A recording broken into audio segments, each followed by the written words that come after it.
Welcome everybody, and thank you very much for joining us for the Thrombosis UK and VTE National Nursing and Midwifery Network webinar, part of the Thrombosis UK Let's Talk Clots virtual conference in support of World Thrombosis Day. I'd just like to start by thanking Jo Jerome for organising such a fantastic virtual conference. She's risen to the challenge this new world has given us seamlessly in providing vital education, conversation and also awareness around VTE to patients and clinicians alike. Just to tell you a little bit about the VTE NNMN, I still can't say it.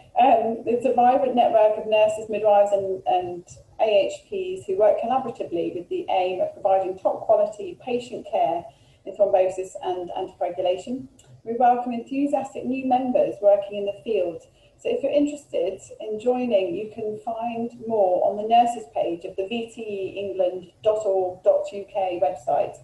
And you can also find information resources about VTE on there, as well as applying for VTE Exemplar Centers status, something that Andrea Croft is going to tell us a bit more about later. But first, very topically, Rachna Patel is going to enlighten us on the highs and lows of virtual thrombosis and anticoagulation clinics. Rachna Patel is a specialist pharmacist at the Princess Royal University Hospital in Orpington, part of King's College Hospital. And in her role as the lead anticoagulation pharmacist, she works on several projects to promote safe anticoagulation across the trust. Practicing as an independent prescriber, she manages the pharmacy anticoagulation services for both inpatients and outpatients. Thank you, Rachna. When you're ready, you can share your screen with us. Anna?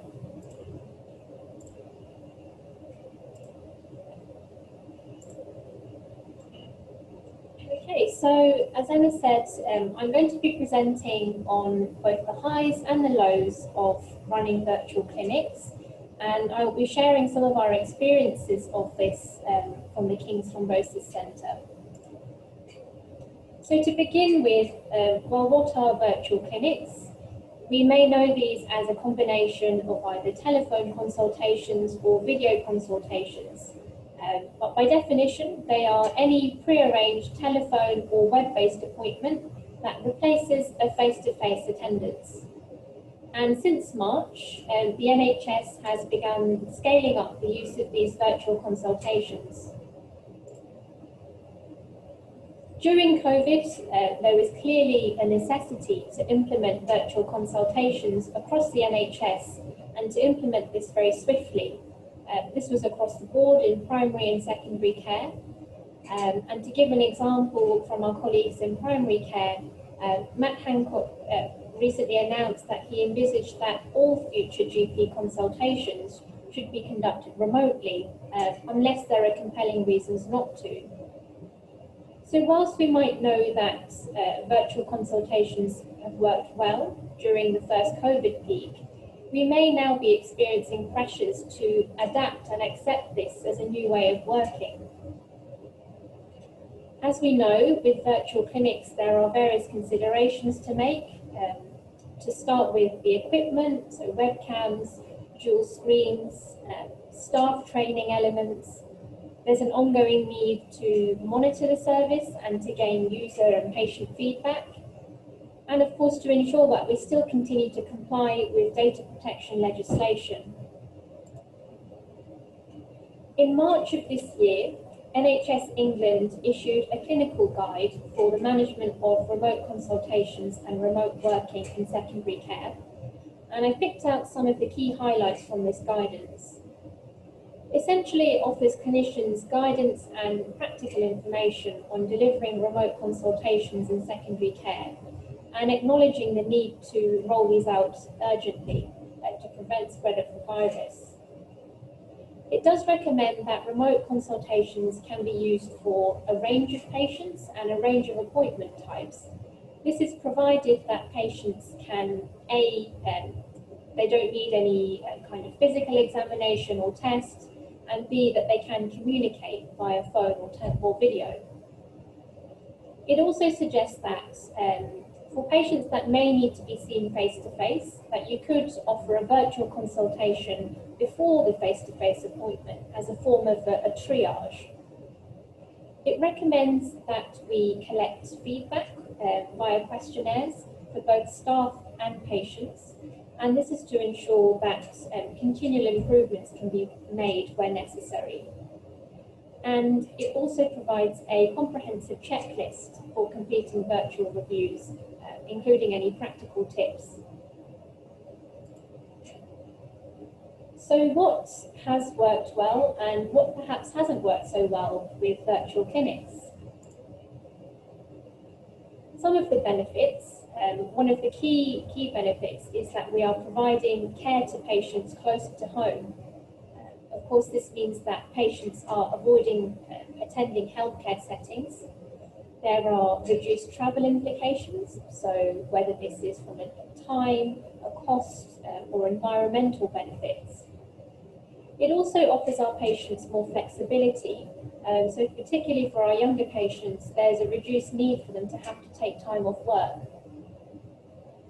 It allows us to assess patients who otherwise might have been unable to travel. So we're able to reach other populations such as the housebound cohort. Telephone appointments in particular, so these can offer accessibility for patients who don't have access to smartphones or computers for video consultations, or those patients that might struggle with technology. They also might be of benefit for those patients who work or who have family responsibilities, who might find face-to-face or video consultations challenging to fit in. And as I mentioned previously, telephone appointments can also be used as a form of triage for new patients. Offering virtual consultations avoid the need for close contact and the need for patients to attend hospital settings, which of course is important for our shielding patients. There are also examples where offering a virtual clinic could enable multiple family members to join in. So I can think of some examples where I conducted telephone reviews with patients, and they've asked if they could keep their phone on speakerphone so that other members of the family who are responsible for their care can also join in. Virtual consultations can, in some cases, offer efficiency for simple or minor problems. And we may find that staff who potentially are isolating and working from home could continue to help support the team by running virtual clinics from the home setting.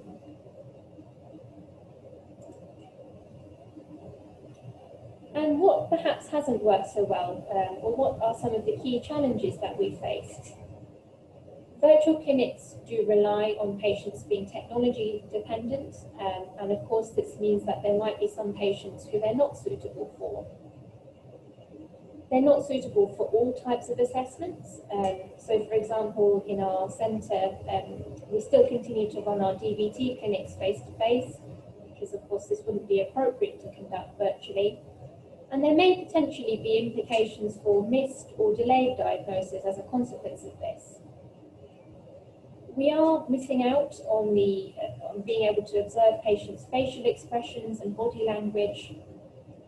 And there are questions to be asked as to whether the quality of a virtual consultation is directly equivalent to a face-to-face review. We also have to ask whether patient and professional satisfaction is the same through running a virtual clinic, and whether this would necessarily be the patient's choice, particularly if it wasn't in the backdrop of the pandemic. Patient relationships may be affected, and we also have the issue of unknown unknowns. So we don't know essentially what we might be missing by not seeing a patient face-to-face. Virtual consultations are not possible for patients who don't have access to phones or who may be hard of hearing. And potentially for some patients speaking to us from home, there may be a lack of a safe space, and this may bring up kind of confidentiality issues as well. It would also be interesting to see how DNA rates compare across the NHS from face-to-face clinics. So to talk a bit about our experience at King's, These are some examples of how we've shifted to virtual working. We've increased the pace of our warfarin to DOAC switching, completing this virtually, whereas prior to COVID this was all conducted face-to-face. We've increased the number of patients who are being bled by district nurses for their INR samples, and all of our warfarin dosing is done by telephone. We offered, in the peak of COVID, a drive-through phlebotomy option, and we triaged our patients through telephone consultations and therefore reserved our face-to-face reviews for select cohorts, so those requiring physical assessment. So to focus on one of those projects where we switched our warfarin patients to DOACs, we noted that during the peak of COVID, there were various challenges in monitoring patients' warfarin. And this was due to a combination of factors, including mainly patients' difficulty in attending INR blood tests, potential increases in antibiotic prescribing, and reduced district nursing capacity. We swiftly increased the pace of our warfarin to DOAC switching, and over the initial 8 weeks, we switched 186 patients to DOACs. We decided to contact these patients 1 month after the switch to gain their feedback on the virtual switching process. So how was our virtual clinic offering received by our patients? At a 1 month follow-up, 96% of patients continued on their original DOAC, and 90% of patients were either very satisfied or satisfied with their new medication. 92% of patients were able to confirm that they completed the switch from warfarin to a DOAC following the advice provided by the clinician. However, there was a small cohort, so 11 patients who didn't completely follow the advice, so they stopped warfarin for longer than had been advised. And clearly there is a need to provide further information to reinforce the advice given over the telephone consultation. And whether this takes the place of a written summary of the advice given, or potentially a follow-up call once the medication had been received. Most patients rated the quality of their consultation over the phone as either excellent or very good, and just over a half, 52%, did express a preference for being seen virtually versus face-to-face. And the reasons they gave for this was mainly due to the convenience that this offered and their reluctance to attend a hospital during the pandemic. Some of our key learning from this project: virtual clinics and having a courier to deliver medication enabled us to reach some of our most vulnerable patients, including the housebound patients, to be switched to a DOAC. Overall, the remote switching process during the pandemic appeared to be safe, and patients seemed to be satisfied with the service. It is, however, difficult to assess how retention of information compares versus a telephone and a face-to-face consultation.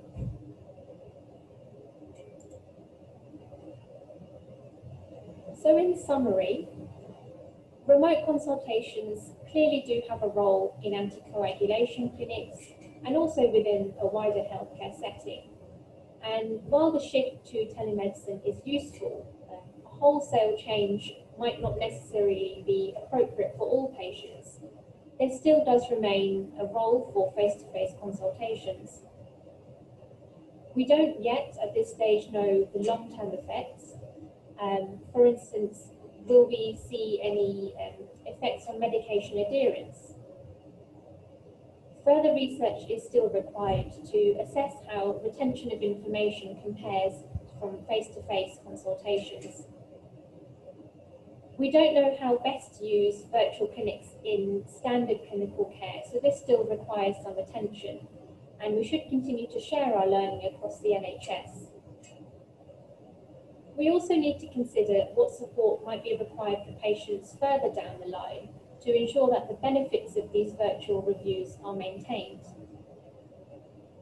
From our experiences, most of the patients were very positive about a virtual model, but it is uncertain, without the backdrop of a pandemic, would this still be the case?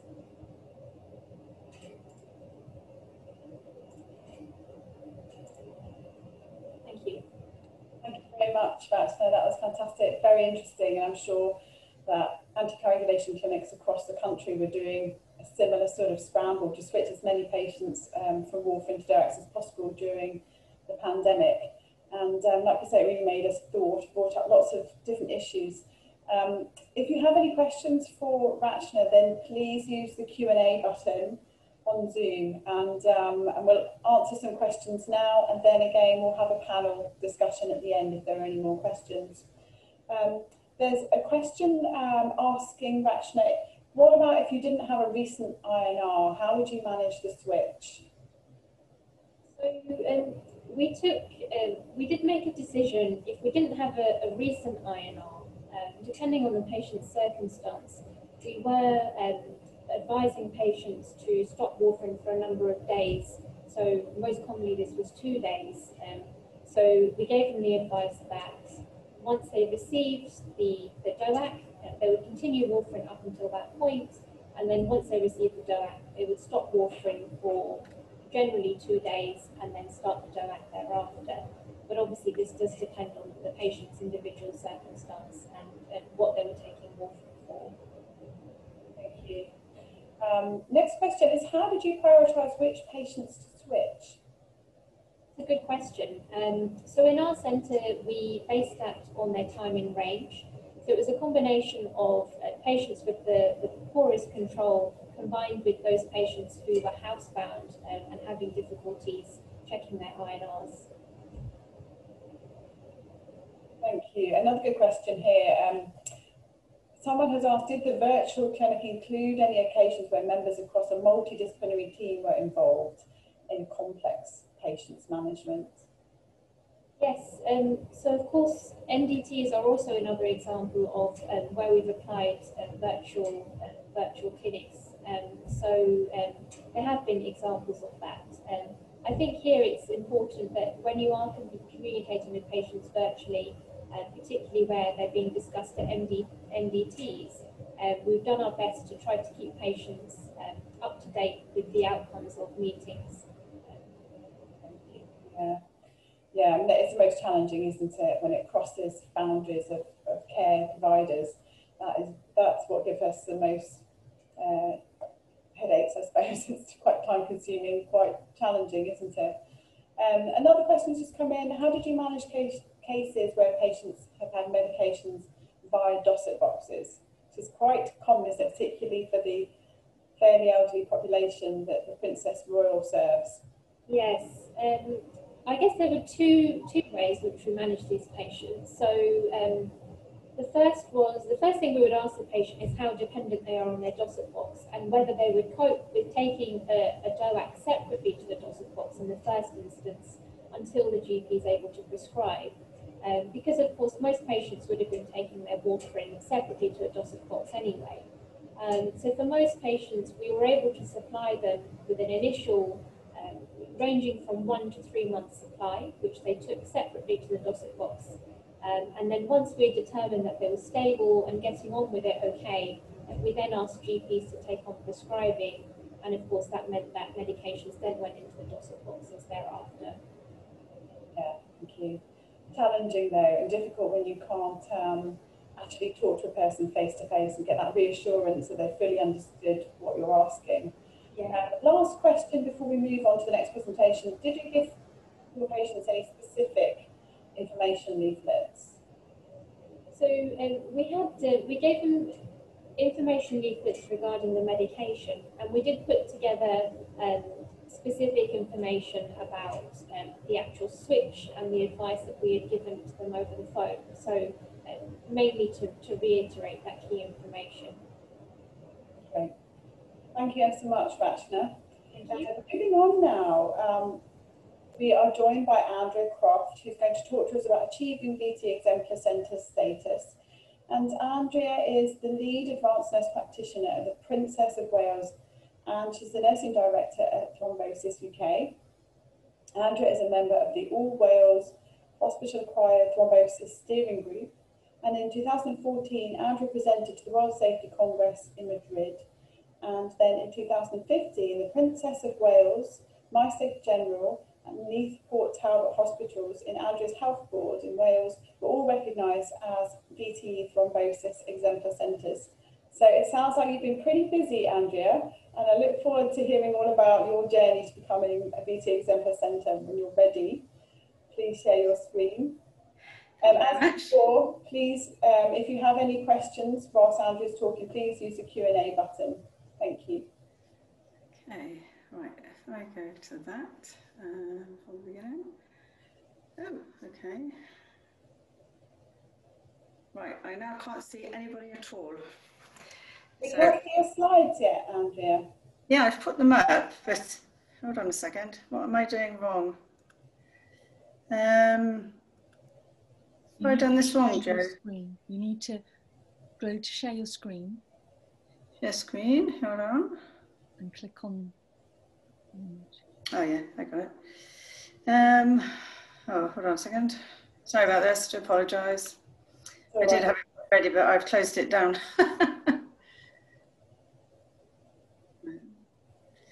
Now, if I come back. Wouldn't be a webinar without a technical hitch, would it? No, absolutely not. Now, what do I do now? Oh, don't worry, there should be a green button that says share screen at the bottom of your page. No. There we are. Hold on a second. Got you. Security alerts. Just teasing. Okay. On a Friday afternoon. Yeah. Okay, sorry about that, everybody. I was, yeah, it's been a long day. It's been a long week. Okay, well, thank you very much for that, Emma. Sorry? We can't see your slides just yet. Oh, I've got them up. Oh, hold on. Oh, Would it be easier if I shared screen and you tell me when to move? Yeah, I was in. Hold on a second. Shall I do it? Yeah, you could do. I can't seem to get back to it. The trouble is, hold on a second. Oh, there we go. That's it. Right. I'm. Oh, okay. Tell me when to move. I can move on. Can you make that screen a bit bigger? Doesn't matter if you can't. It's just, that's okay. Don't worry. That's fine. It'll be all right. Okay. Do apologise for that. So yes, thank you very much, Emma. So as Emma was saying, we achieved our exemplar status in South Wales in 2015, and I first met Rupenario, oh crikey, a long time ago, and until 2010, when in Wales we actually got some teeth to have some input into increasing our uptake of from prophylaxis risk assessment. It was very difficult. Once the NICE CG92 came out and our All Wales guidance, finally felt in a position that we could comply with the requirements to be an exemplar site. So what I'm going to do is go through these slides, probably quite quickly. I'm going to go through what we had to do to become an exemplar site, what you would need to do if you wanted to become an exemplar site. And this is for everybody. It's not just for people in the UK, which I'll explain in a minute. And hopefully you'll have a better understanding of what's required and how you can go about demonstrating the evidence you need to put in to become an exemplar site. And you'll all want to go out there and do it. So thank you very much. Right, I now have another problem. My screen won't move. Could you go to the next slide? Thank you. I have nothing to disclose. Thanks, Joe. Okay, so the National VTE Exemplar Network was established in England in 2007 by the Department of Health. It utilises network leadership to reduce avoidable death, disability, and chronic ill health from hospital-associated thrombosis. In Wales, we tend to say hospital-acquired thrombosis, but we equally refer to them as HATs. Thank you, Joe.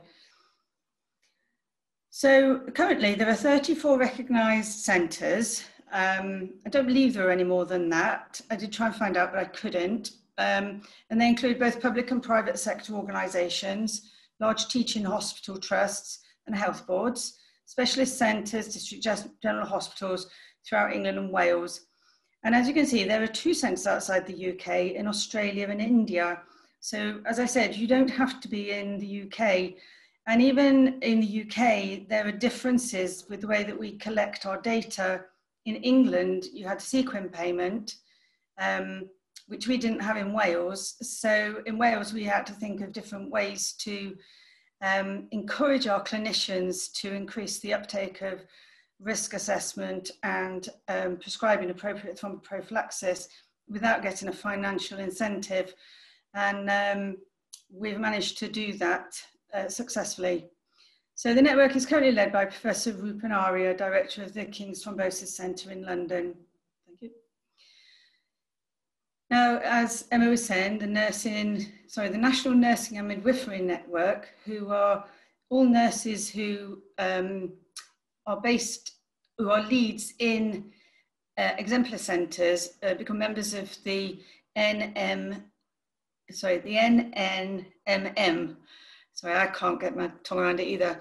And their mission statement was to promote patient safety by providing leadership and innovation in VTE prevention. And their main objectives were to work in conjunction with the Department of Health, the Royal College of Nursing, Thrombosis UK, and the VTE Nursing and Midwifery leads from the exemplar centres.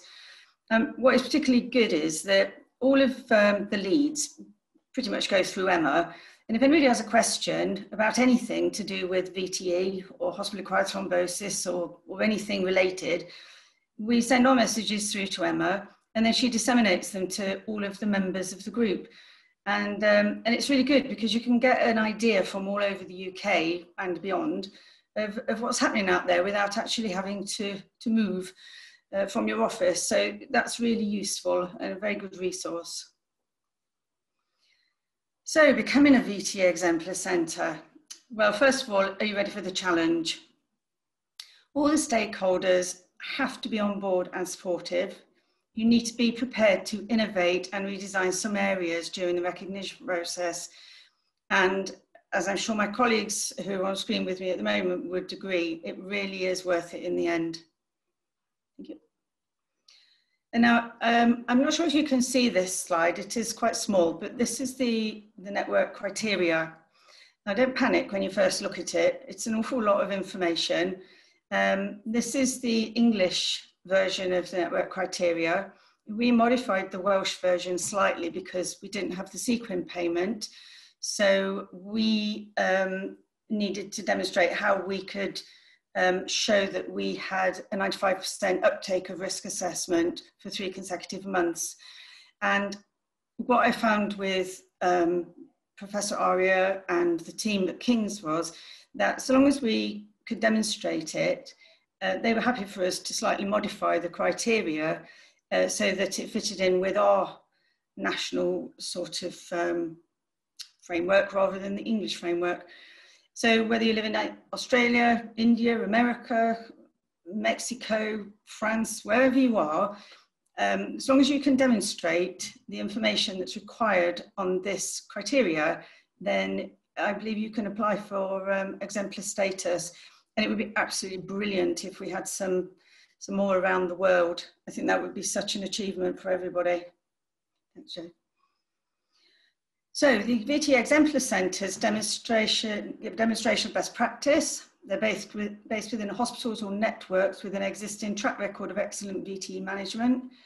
They include quality control, audit and education, the development of a national risk assessment strategy, audit tools, centralised educational material to support local programmes, and plan to develop, there is a plan to develop a network of exemplar centres, not just in the UK, but I believe around the world. Now, with your exemplar centre application, you need to have your chief exec's agreement and support. That is essential. You need a mechanism in place for your VTE risk assessment, and doing this now is much easier than it was for people who did it 10 or 15 years ago, because those mechanisms weren't nationally in place, but now we do have those things in place. You need an audit trail to demonstrate evidence of prevention management across your organisation. You need education and demonstrate raising awareness of VTE to both staff and to your patients. You definitely need a multidisciplinary team approach. And again, that is absolutely essential. And you need to have the ability to act as a resource to spread good practice. So recognition as a VTE Exemplar Centre sends out a message to your community that when patients are admitted to our hospitals, their safety is paramount in the measures we take to prevent potentially life-threatening blood clots. And that's a really powerful message to give out to your community. So the situation in Wales was demonstrated with evidence provided to the Welsh Assembly Government Health and Social Care Committee by Lifeblood, the thrombosis charity. And this was a one-day inquiry into hospital-acquired thrombosis in May 2012. Lifeblood went on then to become Thrombosis UK as we know it now. In 2010, approximately 900 deaths in Wales were either due to or associated with hospital-acquired thrombosis. And the committee was told that the majority of cases of hospital-acquired thrombosis, as many as 70%, could be avoided if appropriate preventative measures were put in place. So back then in Wales, we had no sequin, just a carrot and a stick. And the donkey was quite unobliging, I can assure you. But we had to be really clever in the way that we went about doing this. So the Princess of Wales and my stag were both recognised in 2015. And as you can see there, POW was a 548-bedded hospital. It's changed now, like I'm sure all hospitals in the United Kingdom have, out of all recognition. But when we're working in a normal way, we provide comprehensive range of surgery and medicine. Our services include emergency and elective surgery, emergency medicine, gynecology, obstetrics, acute mental health care, operating theatres. We also have an intensive care, high dependency unit, coronary care, a palliative care centre, which is separate, and private inpatient facility. My Steg Hospital, which is about 8 miles away from Bridgend, is a 20-bedded care of the elderly ward. And we worked together to be recognised as an exemplar centre. So the challenge is, how do we ensure all patients are risk assessed and reassessed during their admission? How do we measure compliance across the health board or in England across the trust? How do we sustain the service? And how do we measure and report all hats? So you need a strategy across organisational and multidisciplinary representation. So we have our thrombosis committee, which all health boards and trusts in the UK should have. We had our thrombosis policy, our VTE guidance. Now this is all based on the 2015 recognition. I haven't gone from the 2018 guidance, this is from the 2010. So we had our NICE guidance, CG 92, we now use 89. 1,000 Lives, which is a national project for improving the care of patients, and the Green Top guidance, which is your obstetrics guidelines. We had integrated care pathways for hip arthroplasty surgery, enhanced recovery programs in colorectal surgery, antenatal admission and postnatal VTE risk assessment. Now I'm sure looking at this, you're all thinking, yeah, we're doing the same sort of thing. So, you know, you're already getting there. Next, please. So our compliance and processes, our health board policy stated that all patients are risk assessed on admission to identify those at risk of developing a clot. Patients identified are offered appropriate thromboprophylactic treatment, and all patients will be reassessed daily or as their condition changes. And as you will recognise, this is taken from the NICE guidance. And in Wales, that is the guidance that all 7 health boards follow. Okay. So we had our risk assessment tools. We had surgical pre-assessment risk assessment tools. We had acute palliative care, surgical and orthopaedic assessment tools, antenatal. And we also had an All Wales medication chart with an incorporated thromboprophylaxis risk assessment tool. And we used the World Health Organization surgical safety checklists and pre-op checklists. Our thromboprophylaxis reassessment tool was an integrated nursing assessment within the Fundamentals of Care assessment booklet, and it was a nurse-led thromboprophylaxis reassessment tool. And we collected, the nurses would prompt the clinicians if they hadn't risk assessed the patient on admission to do that. And then because the nurses spent the majority of time with the patient, they could see whether the patient's condition had altered, either if they'd improved or become worse. And then they would prompt the clinicians to reassess either daily or as the condition warranted it. And we then audited this on our care metrics system. And we were able to get a figure for the whole health board of the uptake of the reassessment. So that was a really good tool to have in place. Thanks, Jo. And this is our health and care monitoring system, which was formerly the care metrics. And I don't know if this is used in anywhere else in the country, but it's used in most of the Welsh health boards. Yep. So our compliance, if you look at the Princess of Wales on the left there, with the percentage of patients with a risk assessment for thromboprophylaxis completed on admission, from 2015 when we got our exemplar recognition, going through, well, that was April through to September, that was our 3 months that we had to demonstrate, we were above the 80%. Now, because we didn't have a sequin policy or payment method in Wales, our uptake rate was slightly lower than it was in England, but I have to say that our rates now are generally over 90%. And on the right-hand side was the percentage of patients who were reassessed over the same period of time.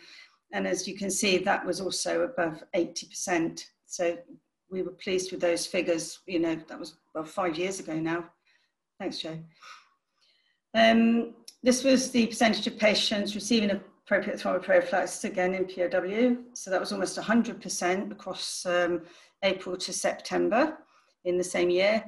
And the same with Needful Talbot. Needful Talbot is driven by nurse practitioners. And we always found that the uptake rate was much higher when the nurses were in control. And as you can see, it was just constant 100%. These figures are taken from the hospital thermometer. And so the pharmacists collect these off of the medication charts. So that was really good. It shows collaborative working because we had the nurses involved with clinicians, we had the pharmacists. So, you know, everybody's coming in together to do their bit. Thanks, Jo. So, as I said before, the Welsh Assembly Government Health and Social Care Committee one-day inquiry, which was in 2012, they made 5 recommendations. And those 5 recommendations were that there was a compliance with the NICE guidance, was made a tier 1 priority. I guess our tier 1 priority was the equivalent of a non-funded sequin payment, and that was would be performance managed. We would have a mandatory risk assessment and consider prescribing appropriate thromboprophylaxis. We would develop a standardised method to demonstrate a HAT rate for each hospital in Wales and at a national or Wales level. A root cause analysis would be undertaken on each case of VTE in Welsh hospitals during admission or within 3 months of discharge to establish whether they were hospital acquired or not. And we would raise awareness of the problem in the form of a public education campaign. Okay. So, reporting to the Welsh Assembly Government, the Chief Execs were informed of the commencement of the hospital-acquired thrombosis reporting in March 2014, and a HAT reporting guidance, flowchart and template was delivered to all health boards. This came from Welsh Government, and we had Welsh Government representation and reported back to them each month, and I'll show you those templates which we reported on in a moment. The Princess of Wales and the ABMU Health Board that we were with at the time started reporting in April 2014. Thank you. So all reported VTEs in hospitalised patients flagged were flagged during the radiology scan as having a positive VTE. A root cause analysis is undertaken if the case notes do not confirm that either one or both of the following actions have been implemented. So they would need to demonstrate a documented risk assessment had been performed and that the patient had received appropriate thromboprophylaxis. If neither of those were completed, then a root cause analysis would be completed to confirm if the HAT was hospital acquired or not. And following the root cause analysis, patients found to be confirmed as a hospital acquired thrombosis would be reported to the admitting consultant. Now, in some hospitals, they inform the consultant by mouth. They may send a letter, they may send an email.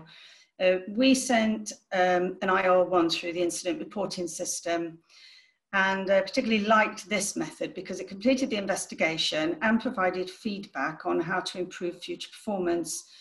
It also gave us a good audit trail, and there's a time limit on it, so that if the IR1 or the DATEX isn't completed in an appropriate length of time, then the DATEX department get onto the clinician or the investigator to hurry them along so that it can be closed.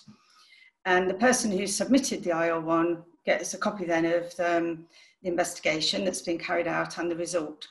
And so we can see what clinicians are planning on doing to make sure that if their patient did suffer potentially preventable hospital-acquired thrombosis, what they're going to do to make sure it doesn't happen in the future. I have no idea what was on that, so thank you. Oh. So governance arrangements in POW and MySteg were overseen by the unit's quality and patient safety groups. Again, all health boards and trusts will have these groups. Incident reporting, as I said, was through DATEX web management reporting system. And assurance arrangements were overseen by the wider health board through monthly performance reviews and annual attendance at the Quality and Safety Committee.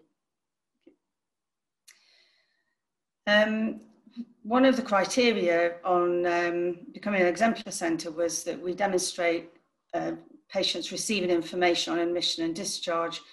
So as you can see, this is how we went about giving information out.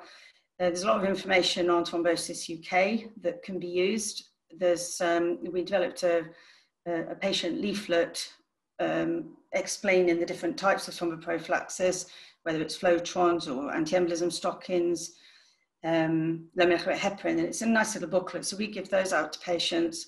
We also give them the leaflet that's in the anti-embolism stocking pack, and make sure that patients understand. Patients are given information in pre-assessment for orthopedics and surgery. Women admitted to maternity are given information in their maternity packs.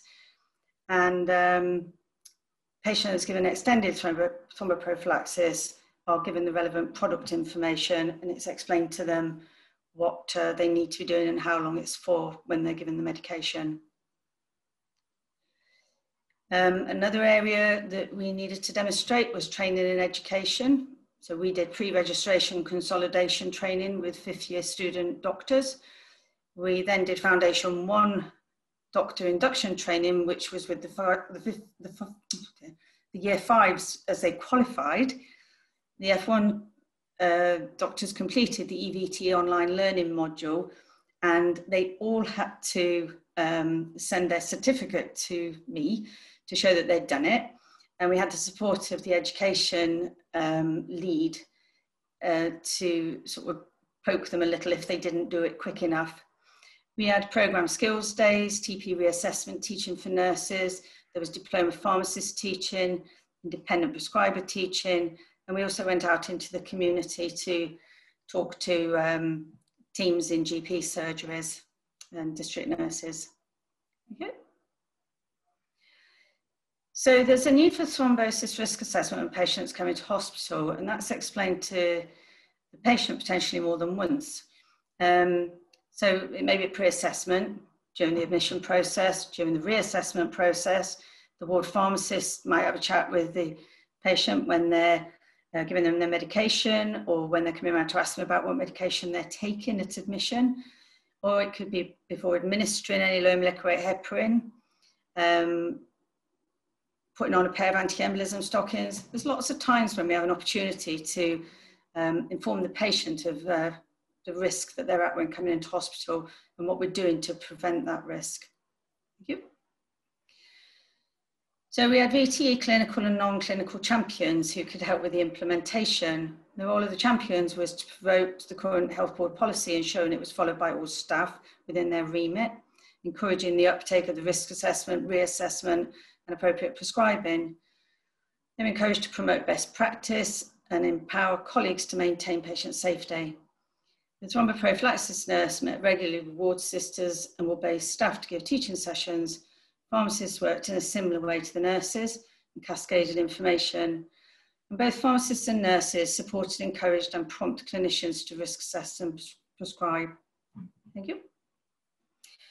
And as you can see, some of those champions, you would have the nurse lead, we had consultant champions, pharmacists, clinicians, ward staff, governance leads, IT, radiology, and the executive team. So they weren't all clinical staff. They could be, IT, we did a lot of work with IT, and the audit department, they should be on there as well. So, and it's quite interesting because talking to people who weren't clinical, you're actually educating them and they go and tell their families. So it's all spreading the word. So it was all a good way of spreading information. Nearly finished. So there was patient and community. We had to demonstrate how we did a transfer of care from hospital to GP. Self-injection assessment tools, how patients were taught how to self-inject themselves, and then they would sign to say they'd been shown, and these were kept in the notes.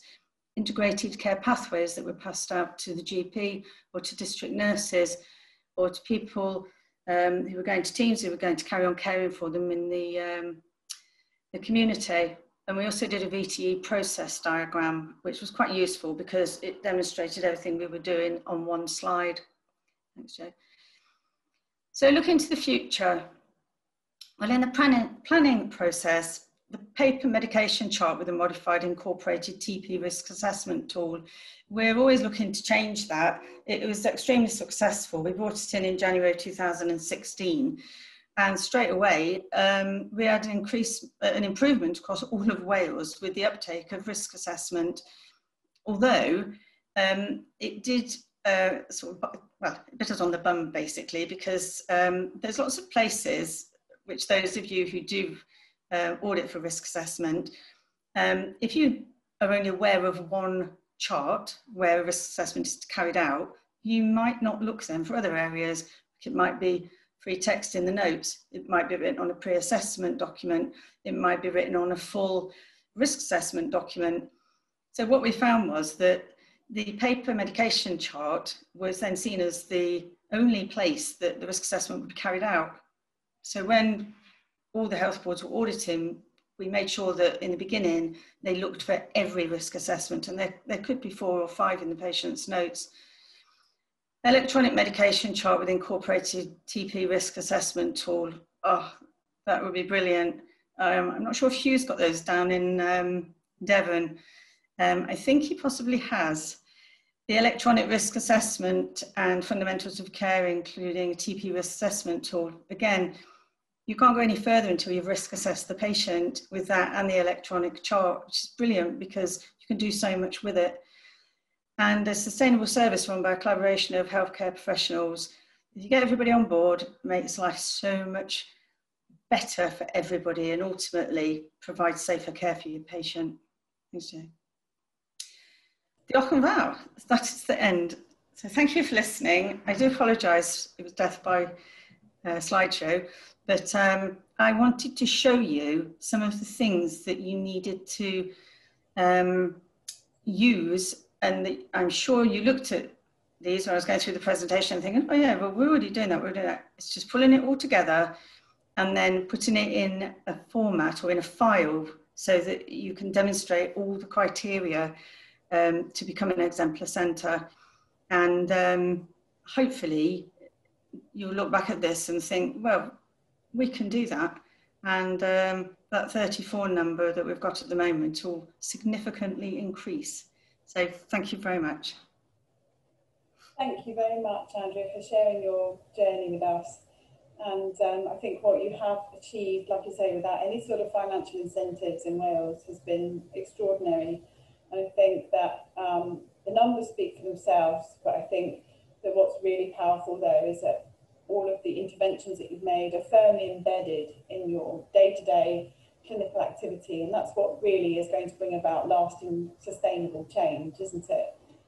Yeah, and one thing when COVID came along was the first thing I sort of thought was, well, we're going to find out now how robust our service is, because everybody went off to sort of, I don't know, all four corners of Wales, and we're all doing different jobs and doing different things.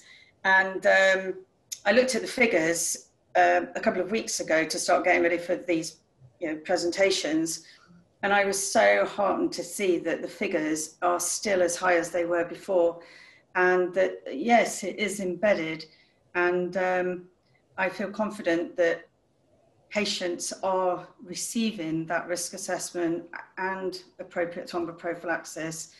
And well, when I retire, I can go knowing that hopefully things will carry on. But there's always work to do. There's always lots to do, and there's always new things. Tell me, Huw, do you use those? Are you on the electronic medication charts? We just launched it. We started launching it, then COVID, it all paused. It's all restarted. So it is literally only, medicine now pretty much got it, but outside medicine, no. So it has just started. I know Andrew, Royal Cornwall, they've had it much longer than we have. The one thing he did say is that it's very good for quantity, not necessarily quality was the one issue you had. But I say we have literally are just starting it. So we're very early days on that. Yeah. Well, it was a pharmacist from down your way. I'm not sure if she worked with you or she knew of you, but she was the person I was working with, and we were looking at, launching it. And I was so excited because with anticoagulation, you can put so much in it. The bit I liked was that it would, when you did the medication round in the morning, you could embed into the electronic system to ask if the patient was on warfarin, did they need an INR doing that day? And it would remind you. I just thought it was brilliant. But unfortunately, things have changed here, and we're no longer piloting it. So it's back to me carrot and me donkey. But, I think we do need to embrace technology, don't we, and make our lives easier. Oh, definitely. Yes, I think we'll have to have a big campaign for electronic prescribing. Yeah, absolutely. Andrea, you touched on information, patient information, and I think when Huw gives us his presentation shortly, I think what it always makes me think about is that perhaps we've gone as far as we can in preventing thrombosis now in some areas. And one of the areas that we really need to focus on is raising awareness and making sure that patients know about the signs and symptoms of VTE, so that then they can present early on in their symptoms of a DVT or a PE. And so for me, that's one of the most vital opportunities we have when they're in hospital, is to make sure that they get that information. But historically, whenever we have audited written and verbal information giving, as that's one of the VTE NICE quality standards, it's challenging. And obviously assessing comprehension and retention of information, again, poses another challenge. But I can see that you've been very successful at that. So how do you ensure patients get verbal and written information? And also, how effective do you think it is, the written information side of things, when we're handing out leaflets left, right and centre? Oh, I know. It's very difficult because you can give people information, but that doesn't mean that they're necessarily going to read it. Or one of the things that I did in the information that we designed was we put more pictures in it, and it was colourful and it was glossy, and it was to try and get people to look perhaps more at a picture of maybe an injection or a tablet or a pair of stockings. Flotrons was a big one, trying to get people to keep flotrons on, especially the full length ones in stroke, because they found them uncomfortable. So I did actually audit the uptake of the flotrons and what the problems were, and people said that, their legs were itching and they were uncomfortable in that. And that was one of the things that prompted me to go and do a a leaflet with pictures on it. And I thought, well, if something looks appealing, if you give somebody a piece of paper that's just got loads and loads of sort of 12 font writing on it, and they're not particularly interested, at least if it's got a picture, they might look at it and think, oh, there's an injection there. I have an injection. Oh, I'm wearing them stockings. Well, what's this then? And it might prompt them to have a look at it. So what I've tried to do is trying to give out the booklets. We tried it pre-assessment, but then there was a time gap between patients going to pre-assessment and coming in. So quite often they wouldn't bring their leaflet in with them. They'd leave it in the house, and then they'd be given another one. Another thing I found was that people would give leaflets to patients, and perhaps the patient couldn't read. And so it was useful to establish, and again, this, with giving warfarin to people and DOACs and any medication, establishing if they can understand, you know, what the writing says. If they're Welsh speaking, we can give them information in Welsh if that's what they prefer.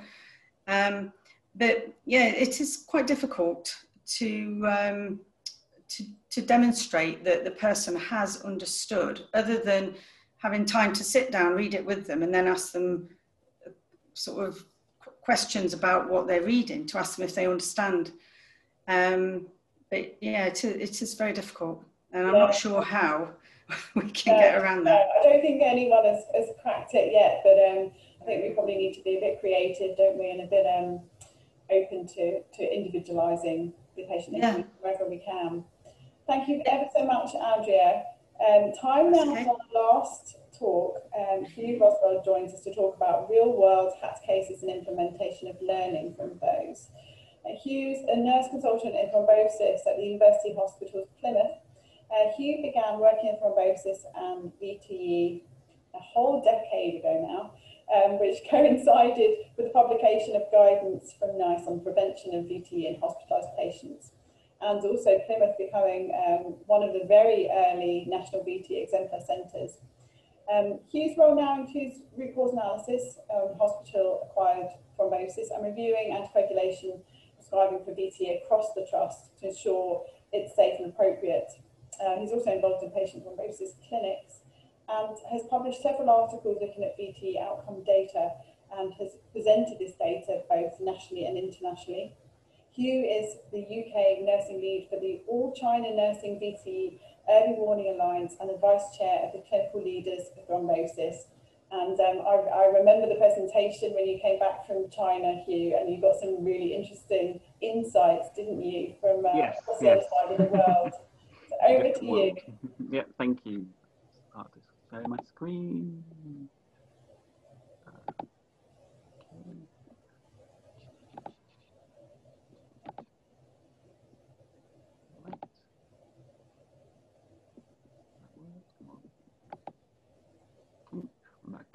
Yes, thank you for that introduction. I don't know if it's a blessing or a curse to be the last speaker of the last session after a kind of week of conferences, which has been a very interesting. But thank you, Thrombosis UK, to letting us speak there, and to the NNMN, I got away with it, and to kind of speak to about some work we've done in Plymouth around the real world HAT cases. But interesting, actually, one of the things that I'm surprised Andrew didn't mention was the work of John Smith, the South Wales MP. A lot of the stuff actually it all came from his wing. I didn't maybe know the story. Helena Christensen, a poor young lady, flew back from Sydney Olympics, diagnosed with PE, and he sort of asking questions, why did this happen, pushed for kind of work into thrombosis, was basically his tenacity, a lot of it behind why we are now. So Wales led the world in this, and you didn't even recognise him. But such is life. Anyway, I digress. So yeah, as you've already mentioned, the history, the NICE guidance, which as I say, 10 years ago, this came out and also got me this job. So hey, it was all good. But basically this was what introduced the need for the mandatory risk assessment. It gave advice on what we should be doing in terms of prophylaxis. And this basically launched a lot of work that was massive change in hospital. And it also introduced the national risk assessment tool that Trevor Baglin produced. And this base, I'm sure we all know this, that this replaced some previous work that talked about surgical patients only. I know it's now been superseded a couple of years ago, but this really was the document that kind of drove massive change. And as Andrea said, we were lucky in England. We had the sort of sequin money that was really pushing us to make this, and later the penalty fare. But initially it was really lots of money was thrown at this to push this through. And it also established the Exemplar site website. And we were lucky. We had it obviously in Plymouth. One of the lead consultants leading was Anita, one of our physicians who led on this. And it's interesting sometimes to ask her to make sure they were actually completed when she was national lead. As I said, I'm sure you've all seen the document. This was the one Trevor Baglin. I know the most recent guidance says that you can actually now use different risk assessment tools as long as they are kind of okay. But I think generally most people are probably still using this tool, which is pretty good. So say I came to post. I guess the first thing you need to know is when you're starting this massive project, this huge hospital-wide change, what you've really got to know is where are we? Where are we doing now? So basically the most important thing right at the beginning was to look at where are we? How many events are we seeing? So we used radiology data. We picked up how many VT events. You can see decent number, about 700, probably similar numbers of DVTs and PEs, slightly more PEs. 31% at that point were hospital-acquired thrombosis. What we've always seen, and it's worked every year subsequently, is that if you get a HAT event, it's far more likely to be a pulmonary embolism than a DVT. And that, as I say, that seems to continue year on year. It seems to be far more likely that it's going to be a PE. We also picked up, unfortunately, in that first year, nearly a quarter, so 50 cases of those HAT events had either had a missed dose, at least one missed dose, or there was inappropriate prescribing, whether it was the wrong dose prescribing, it wasn't prescribed. So not a great start. And in terms of looking at how many events we saw compared to the admissions, so about just under 2.1 every 1,000 patients. That's how many VT events we saw in Plymouth. And only one thing we also do, I didn't put on the slide, is that we also looked at mortality. And what was really interesting is that overall, it's about 15% of all VT events will be dead within 12 months of diagnosis. This is obviously all-cause mortality. But actually, if you look only at HAT events, nearly 30% of HAT events are actually dead within a year. So clearly, this is something we need to prevent. This is kind of a pretty bad thing. I think as a report, I think we get the old school report. I think we probably could do better. So it was really useful because without knowing where you're starting from, you're not going to know if you've got better. So we also basically looked at not just absolute numbers, but looked at what specialities were seeing the most events. And it's interesting because a couple of those are small numbers in total, but actually they're pretty small specialities. Plymouth is the regional referral centre for neurosurgery and cardiac surgery. So that the numbers are still relatively small, but actually compared to that's a pretty decent sum. And as in terms of the amount we see, you can see that they're pretty big numbers. And I think it shows the importance of not just looking at the absolute numbers, because clearly medicine had the most events, but then basically the most patients. So it's perhaps not surprising that they have so many hospital-acquired thromboses. But I think one of the things we looked at is who has the most, and orthopedics, which we obviously worry about. But then I guess one of the problems is orthopedics encompasses such a big variety of patients, but it was useful as a baseline data. Where are we? So 12 months on, again, we saw more events the following year. What was interesting, first of all, was quite a large increase in number of PEs. I mean, it's a dramatic increase, which again, we've sort of shown year on year. We see more PEs year on year, whereas DVTs pretty much stay the same. 31% again, so slightly more, but as a percentage, it didn't really change. As before, far more likely to be a PE than a DVT, hospital acquired. 50 under 48, not really a great improvement. So unfortunately, we kind of did some work, but to say initially, yeah, not ideal. And in terms of the amount per 1,000 admissions, that's also increased. So, I mean, work in progress, probably could do better again, actually. That it's not great. We then revisited the specialities, and fortunately this time there was all a sort of slight reduction. I guess the problem we have is that because these are all relatively small numbers, they're probably not statistically significant, but they have all gone down. And we'd certainly rather they were reducing than increasing, obviously, but it's still sort of decent numbers, and it's still more work that we need to do with those specialities to see why are we seeing so many hospital-acquired thrombotic events. So we looked at going back to them. So obviously the biggest concern was not, an initial stage was not just the hats, but those where we got it wrong. And I guess it's fortunate at this point, this was pre-duty of candour, because duty of candour obviously now would make this a lot more difficult, those conversations we now have to make. Then we actually didn't necessarily have to. So 50, and it was pretty similar numbers in terms of missed doses and inappropriate prescribing. So I guess the thought was that if we get the prescribing right, because I'm sure we're not like most hospitals, most patients have a very small kind of number of entry points they come through. Medical admissions, surgical admissions, or elective surgery.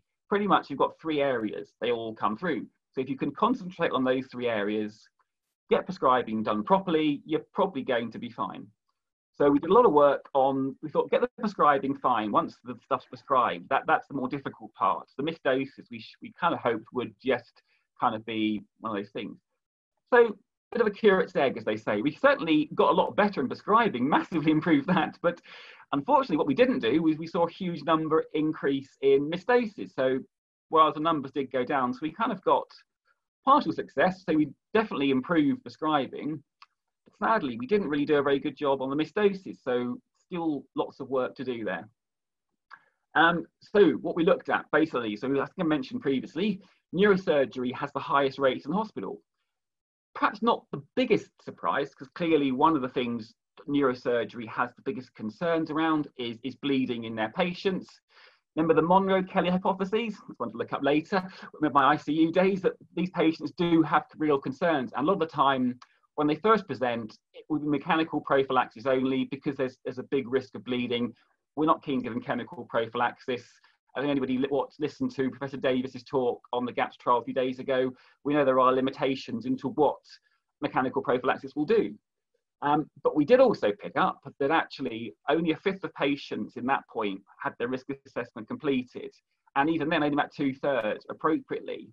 So, and the biggest problem I think we identified is that, for sure, when they first turn up, they have EBD drains in, they're having surgery, clearly massive bleed risk. I understand pneumatic compression stockings, nothing else. What was not being done very well was that once that bleed risk decreased, drains were taken out, they were getting better, they're mobilizing. What wasn't happening is they weren't then being reassessed and started on something chemical. And we were increasingly seeing cases of hospital-acquired thrombosis where patients would go from basically no chemical prophylaxis whatsoever to full dose anticoagulation. And clearly that wasn't good enough. So quality improvement program, we worked with a really good link nurse who was involved there, the ward manager, and also the teams who were very keen to look at. We highlighted, this is the important thing, having the data. Look, this is the number you're seeing. You have the highest rate in the entire hospital. And basically looking at how we can get reassessment to improve. And one of the things that's certainly done over the sort of years we've been doing this and kind of picking up root cause analysis, giving them kind of local, giving them kind of snapshots of talking about what's going on with their speciality, with a 50% reduction in those events. And continuing it is really pushed much harder to start chemical prophylaxis much sooner than we ever did. So certainly it has got a lot better in neurosurgery. The other case we picked up was the cardiac surgery. I apologize, some of this data is a bit old because it came from my master's, which is all around this, but again, they had the highest rates. And what was really interesting is that what this shows, and I think the trend will continue if we follow the data on, is that coronary artery bypass graft surgery year on year is being reduced. We're doing less and less of that surgery, lots more stenting, and that's the national picture is the same. But what we're also seeing is the vast majority of HAT events are related to that speciality. CABG is more likely to give you the HAT event. I guess one of the things that there are a few things we probably need to highlight, that clearly, while there is less surgery, the patients who are actually having this surgery now are clearly going to be older, sicker, more problems. So it's not surprising that they're more likely to have a problem. Other thing, to be a patient under cardiac surgery, you must have had cardiac surgery. I know it seems obvious, but until they have their surgery, they're under cardiology. So every single patient there has had a pretty big major operation. I mean, compared to orthopedics, there's lots of arthroscopies, hand surgery, shoulder surgery, quite low risk procedures. These have all had big surgery. There's also the issue is patients that go on bypass, they have some clexane, they have heparin, sorry. So clearly it's always a dilemma. What point do you start the low molecular heparin? They have aspirin generally within 24 hours, and they usually wait a further period before starting it. So it is clearly something that we are aware of and giving feedback, and we have done this. I mean, I also looked at, did the mode of admission impact? So we compared elective with emergency, because it's actually one of the very few operations where it doesn't really matter how you got to that point. The surgery is exactly the same, whereas, and it made it, there was slightly more in emergency, but certainly wasn't significantly so. And even with this, it's interesting that there is statistically significantly, it's a high risk, but is it clinically significant? Which is which is a more difficult question. We will see a lot because they are quite sick patients. So it's improved. Unfortunately, what I couldn't get for last year was how many CBG operations we did. But certainly the numbers overall seem to be the same, but actually a lot fewer. So it has reduced slightly. But difficulty with all this work, it's really difficult when you're only looking at one centre and your own data. Is this good, bad, or indifferent? Because you don't know. Because another hospital doing the same surgery may have even bigger rates than us. So actually, this is maybe pretty good. And it's always a difficult thing to know how good your data is. So up until last year, again, what we've seen, still seeing more Ps and DVTs, relatively sort of similar numbers of VTE. It seems to have plateaued a bit. Had events has certainly reduced from 31% down to 24%. Still more Ps than DVTs. Only 5 cases. So from 50 when we started, we've reduced that right down to 5. And the rate compared to the missions is also reduced. And I know, as I was saying to Andrea, we have literally in the last few months have now introduced electronic prescribing. So we now have the risk assessment done electronically. It highlights about prophylaxis and what chemicals they're getting, and we're hoping that this will improve certainly the missed doses and inappropriate. So we'll see maybe next year we'll see even better. We don't know. Of course, the problem we're going to have with this year with COVID is going to be some strange data, because clearly there's been less elective surgery, and certainly some of those elective cases will end up with a HAT event. So it'll be difficult to know where we are at the end of this year in terms of our numbers, because it's a bit of that we don't really know. Apologise, a bit of a busy slide, and this just basically gives you the 10 years of data. A couple of things to pick up. Total VTE did increase, but seems to have plateaued over the last few years. We see far more PEs than DVTs. And if hospital acquired, again, is far more likely to be a PE than a DVT, but sort of still relatively big numbers. Show it as a graph, because graphs are much easier than numbers. So all VTE, so the last 2 or 3 years, it's certainly reduced. Sorry, daughter interrupt there, I'll carry on. So the numbers have certainly reduced. This shows you basically looking at it by patient admission numbers, that they are, that it has been a significant reduction over the sort of 10 years. You see the error bars don't cross anymore, so it's fortunate. And actually what's reassuring, whereas we got to a point where the numbers pretty much stayed the same, we've seen a reduction over the last 2 or 3 years, which is really good to see. So we are still showing improvements in terms of how many HAT events we see, which is very positive. So, again, not like many papers that have been published. I know King's have published some work on this. Will Leicester and Birmingham has published some data, that the impact of mandatory risk assessment has certainly improved the HAT events. We also, as I say, we also give real-time feedback, because historically, if a surgeon discharged a patient, they come back in under medicine, they wouldn't necessarily know that this was a problem. One of the things the DVT clinic historically picked up was that they identified the POP patients were getting DVTs. And that's one of the reasons why Plymouth introduced the POP scoring. They also picked up with orthopedics why a lot more work was done quite a long way ago with orthopedics around VT risk assessment. So yes, it was all good. And it's important to not just look at absolute numbers, but to try and look at how many patients does that speciality see, because absolute numbers will tell you one thing. It's the it's the areas with very few patients, but are still seeing a decent number that we need to go and investigate. And can we make things better? And certainly one of the things that's obviously changed since we started collecting this is the introduction of duty of candour. Duty of candour didn't exist clearly, and one of the things that now means every time we get it wrong, we have to now put our hands up and tell patients and leave us open. There's a case actually, when we talked about the stroke patients, there's a stroke patient who's ended up with a massive PE because in 24 hours, they missed 24 hours of their compression, and did that cause their problem?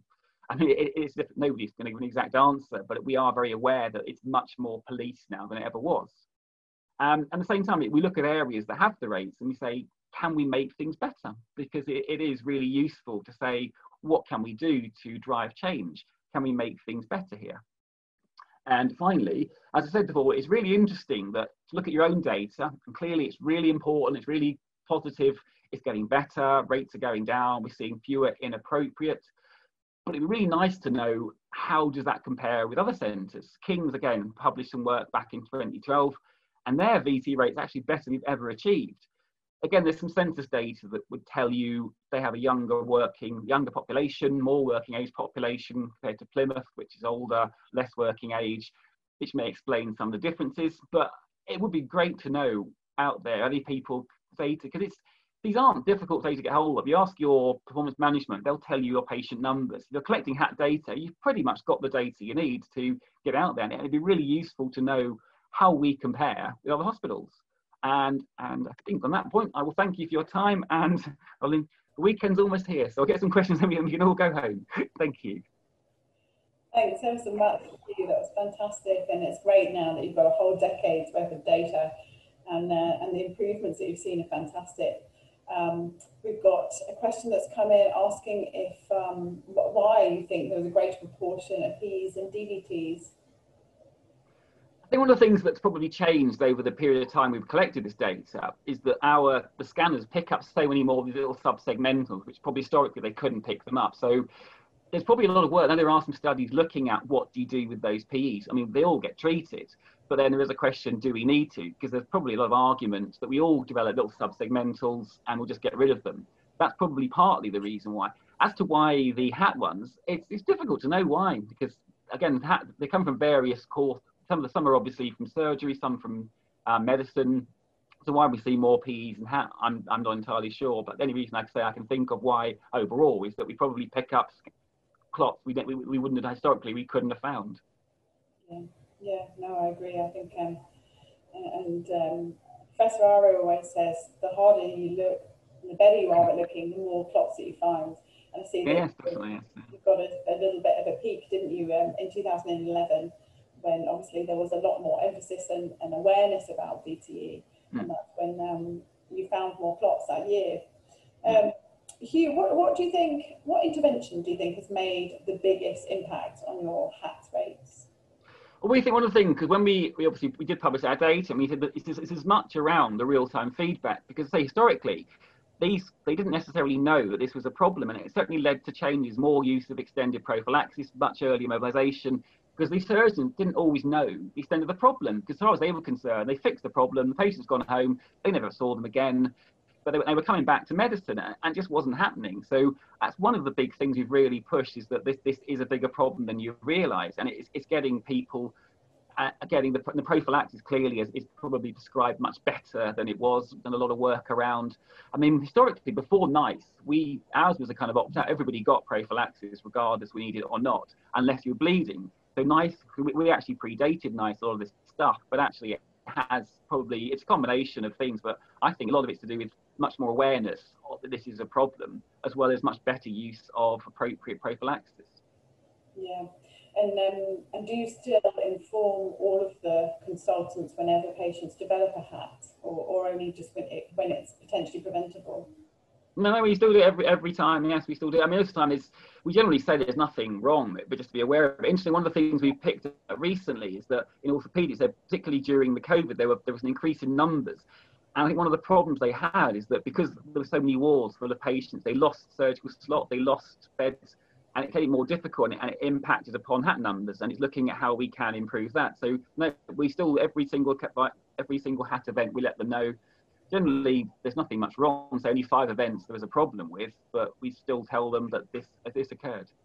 Yeah. Yeah, no, it's important, isn't it, to keep that communication going. Otherwise, if you don't know about it, it didn't happen. No, exactly. So what do you think the future is then? Can we further reduce hat rates, or have we reached a glass ceiling now?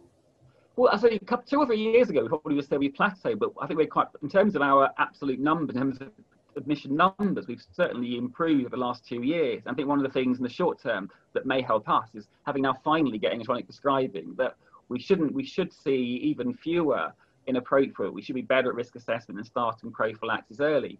I know one of the issues around is when it starts, and using a paper-based system, it's incredibly difficult to work out when they started their prophylaxis. And even one of the things that we've picked up from doing RCAs, in terms of any mechanical prophylaxis, you really don't know. The only people who sort of record it really well, theatres are really good at it. Once you leave theatre, you have no idea when it was worn, how long worn, but actually this has really made a difference. This is why this case in stroke was picked up. Electronic prescribing picked up, it wasn't signed for. So as far as they're concerned, the patient didn't get it. So we are still hopeful, we are improving, but I think there will always be a certain number, and I don't know how far we are from as good as it gets, but we are fortunate it has improved over the last couple of years. Yeah.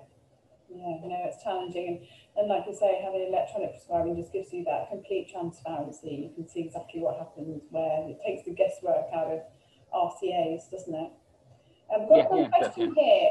In Bristol, we're going to concentrate more on management of VTE, as VTE reviews not showing any further issues. I'm guessing that's RCAs.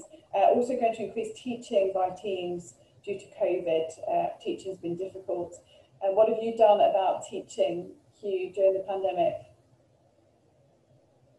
Teaching has always been a difficult area. Historically, it was really good. It was all part of the annual kind of work. All nurses had to do it.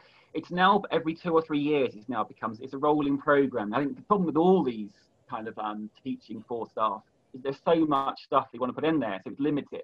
What's pretty good actually, we have some junior doctors, certainly we do that, and that's still done. That was still actually face to face, but it is difficult to actually kind of get that teaching out there. And I guess one of the things we try to do is by kind of highlighting the problem that this is still an issue. But I do agree, it's really difficult, because I say we've lost a lot of the opportunity we used to have. We used to be annual, now it's every 3 years we can kind of put it out there.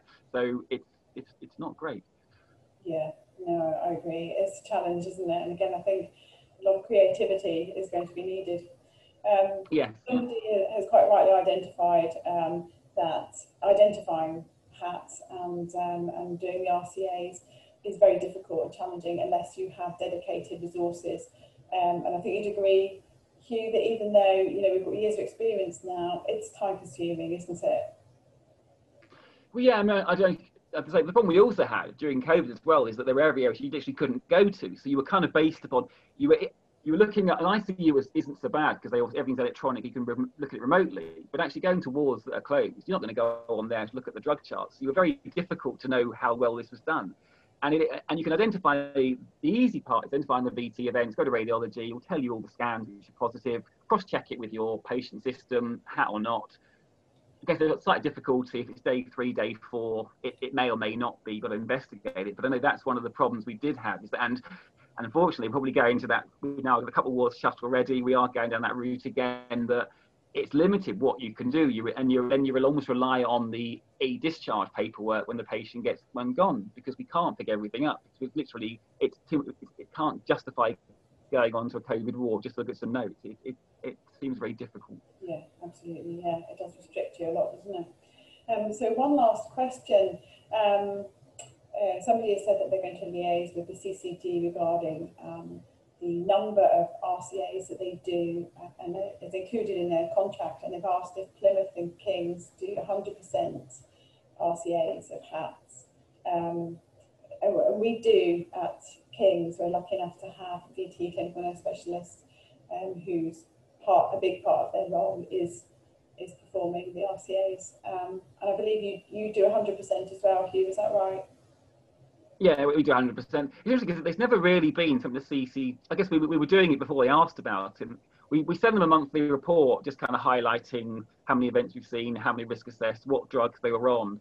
The only time when we switched it to saying the drugs, the only time we had any feedback, and that's how many drugs we were using. that was the only time I actually made any comment about it. But otherwise, we never really have any feedback from them. But no, we do 100%. But maybe there's, I don't know, they never sort of ask for it, but we send it anyway. But no. Yeah, thank you. That's wonderful. Thank you ever so much, Huw. That was fantastic. Really interesting insight there. Just before we close, I just want to go back to Rachna, please, Rachna, and ask you a question. I think that now that we're doing so much more virtually, we lose so much non-verbal communication and assessment as well. We're used to our patients walking into our clinic rooms and being able to gain so much information just by looking at the patients, by talking to them, all sorts of information that you gain and gather that perhaps you're not even always consciously aware of. So do you think that when we're doing phone or tele consultations, do you think that we need to be asking patients a different sort of questions in order to sort of ascertain their comprehension and their lifestyle and what adjustments we might need to make in order to make sure that they understand and they adhere to their medication? I think that's very true. Mastering, I guess, the art of capturing information through a virtual consultation is difficult, and there are various ways that we can adapt. I think for me it's more about checking in with the patient, so at various points, particularly if patients seem quiet or they're not, you're not sure if they're acknowledging what you're saying, just simple phrases like, does that make sense, or do you want me to repeat? So I think those are things that I've found have helped. But yeah, I agree, it can be a real challenge. Yeah, and trying to check comprehension without being patronising to the patients is quite challenging, isn't it? Andrea or Huw, do you have any anything to add on that? Any hints or tips at how to hold a good telephone consultation with the patients?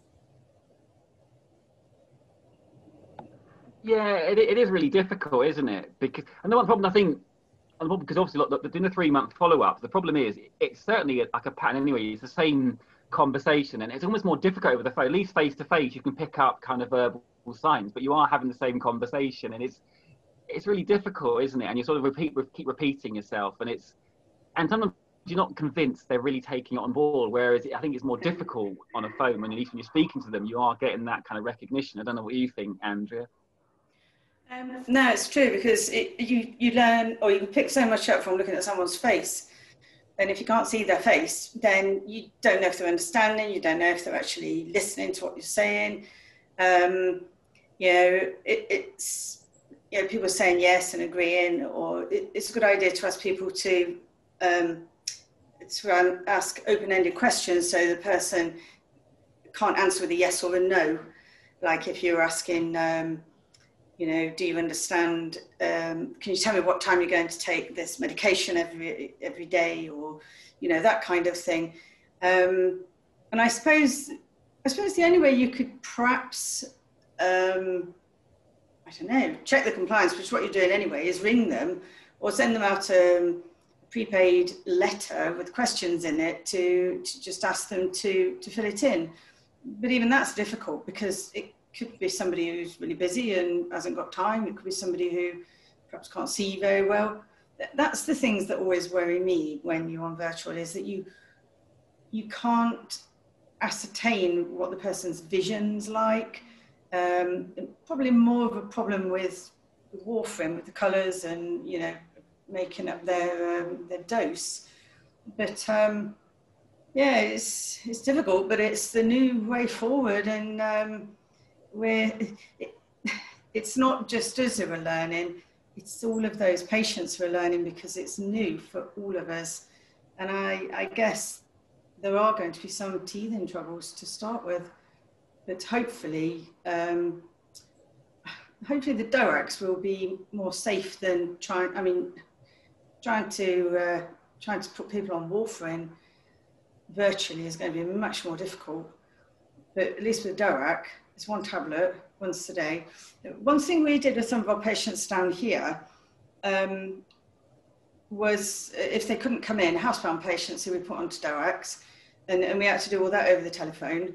We liaised with the local chemist, and we sent the prescriptions through to the chemist from day one, and they made up dossett boxes, or they added it to the dossett box.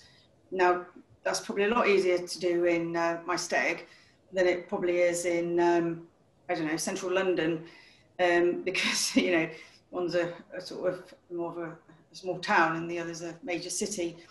But the pharmacists were really helpful, and you know, as long as we sent them a prescription through, we would either scan it and send it through by email, or we would fax it through to them, whichever they requested, and then we would follow it up with the original prescription, and they would make it up for the patient and put it into their dossett box, so that it was already in there, and that made things a little bit easier.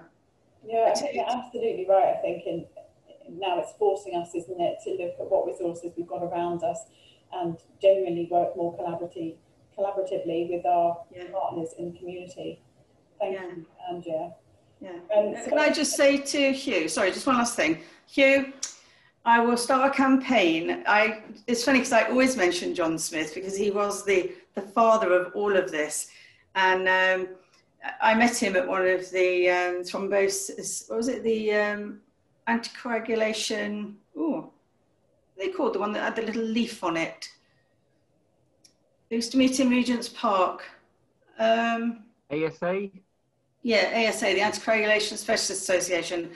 I met him at one of their meetings in about 2003 or something, and got chatting to him. And he was, I suppose, one of the people who really, you know, got me off the ground as well. But yes, I shall have a campaign in Barry to get a statue in his honour, because yeah, we should recognise John Smith as being the sort of, after Virchow, the father of all this, because if he hadn't been in a position with this, you know, the what are they called? The sort of steering group in Westminster, is it? It's the group that he set up in Westminster to take this forward, and of course, you know, Thrombosis UK and that, or Lifeblood as they were, then I guess things may have been quite a bit different. But yes, I will try and get a statue in his honour.